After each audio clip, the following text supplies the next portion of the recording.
Leviticus chapter 16, verse 1 to 34. Day of Atonement. After Aaron's two sons died before the Lord said to Moses, "Warn your brother Aaron not to enter into the holy place behind the veil, where the ark and the place of mercy are, just whenever he chooses. The penalty for intrusion is death. For I myself am present in the cloud above the place of mercy. Here are the conditions for his entering there. He must bring a young bull for a sin offering and a ram for a burnt offering. He must bathe himself and put on the sacred linen coat, shorts, belt, and turban.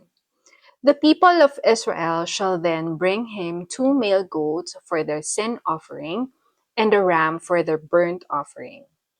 First, he shall present to the Lord the young bull as a sin offering for himself, making atonement for himself and his family.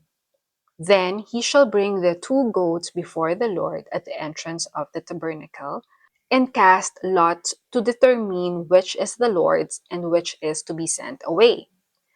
The goat allotted to the Lord shall then be sacrificed by Aaron as a sin offering. The other goat shall be kept alive and placed before the Lord. The rite of atonement shall be performed over it, and it shall then be sent out into the desert as a scapegoat.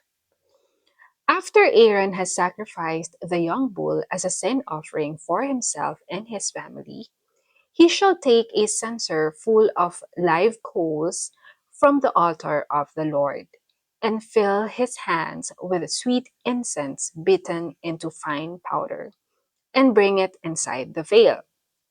There, before the Lord, he shall put the incense upon the coals, so that a cloud of incense will cover the mercy place above the ark, containing the stone tablets of the Ten Commandments. Thus he will not die.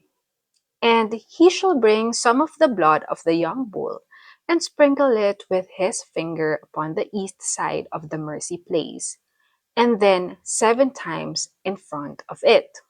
Then he must go out and sacrifice the people's sin offering goat, and bring its blood within the veil, and sprinkle it upon the place of mercy and in front of it, just as he did with the blood of the young bull. Then he shall make atonement for the holy place, because it is defiled by the sins of the people of Israel, and for the tabernacle, located right among them, and surrounded by their defilement. Not another soul shall be inside the tabernacle when Aaron enters to make atonement in the holy place, not until after he comes out again and has made atonement for himself and his household and for all the people of Israel. Then he shall go out to the altar before the Lord and make atonement for it. He must smear the blood of the young bull and the goat on the horns of the altar, and sprinkle blood upon the altar 7 times with his finger, thus cleansing it from the sinfulness of Israel and making it holy. When he has completed the rite of atonement for the holy place, the entire tabernacle, and the altar, he shall bring the live goat, and laying both hands upon its head, confess over it all the sins of the people of Israel. He shall lay all their sins upon the head of the goat and set it into the desert, led by a man appointed for the task. So the goat shall carry all the sins of the people into a land where no one lives, and the man shall let it loose in the wilderness. Then Aaron shall go into the tabernacle again and take off the linen garments he wore when he went behind the veil, and leave them there in the tabernacle. Then he shall bathe in a sacred place, put on his clothes again, and go out and sacrifice his own burnt offering for the people, making atonement for himself and for them. He shall also burn upon the altar the fat for the sin offering. The man who took the goat out into the desert shall afterwards wash his clothes and bathe himself, and then come back into the camp. And the young bull and the goat used for the sin offering, their blood was taken into the holy place by Aaron to make atonement, shall be carried outside the camp and burned, including the hides and internal organs. Afterwards, the person doing the burning shall wash his clothes and bathe himself, and then return to camp. This is a permanent law.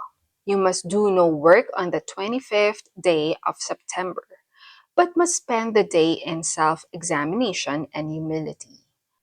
This applies whether you are born in the land or are a foreigner living among the people of Israel. For this is the day commemorating the atonement, cleansing you in the Lord's eye from all of your sins. It is a Sabbath of solemn rest for you, and you shall spend the day in quiet humility. This is a permanent law. This ceremony in later generations shall be performed by the anointed priest, consecrated in place of his ancestor Aaron. He shall be the one to put on the holy linen garments and make atonement for the holy sanctuary, the tabernacle, the altar, the priests, and the people. This shall be an everlasting law for you, to make atonement for the people of Israel once each year, because of their sins. And Aaron followed all these instructions that the Lord gave to Moses. I'll leave these questions with you. Kindly share your thoughts and comment below.